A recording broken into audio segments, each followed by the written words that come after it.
দেখুন বন্ধুরা, ইঁদুরে গাছ কেটে দিচ্ছে, কুমড়ো পাকেনি ভালো হয়ে, কী কষ্ট হচ্ছে। ওইটা খুলে এটাও একটাই গাছে কুমড়ো হয়েছে।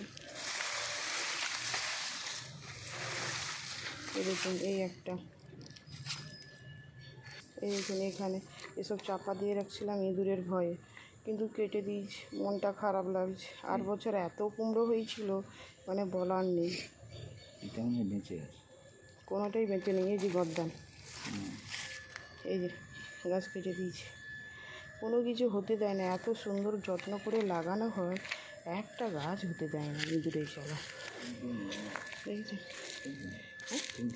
হ্যাঁ, এই যে এগুলো এখন নিয়ে চলে যাব ঘরে। দেখেছেন, আগের বছরে এত সুন্দর কুমড়ো হয়েছিল। এই কুমড়োগুলো একটা 5-6 কেজি করে হয়ে যাবে। বন্ধুরা, আমার কিন্তু খুব কষ্ট হচ্ছে, জানি না আপনাদের কষ্ট হচ্ছে কি না। ইঁদুরে গাছটা কেটে দিয়েছে, কি করব, করার কিছু নেই। এই দেখুন এই গাছগুলো বেগুন হয়েছে। এই গাছটা আমার 4 বছরের গাছ, বুড়ো হয়ে গেছে, তবু এত সুন্দর বেগুন হয়। এই বেগুনটা বড় হয়ে গেছে।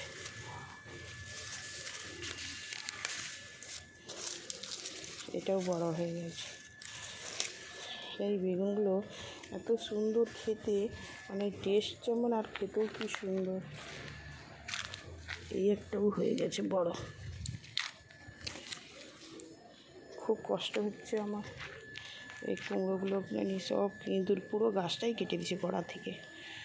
দেখেছেন, শিমগুলো যখনই শিম একটু একটু ধরছে তখনই খেয়ে নিচ্ছে।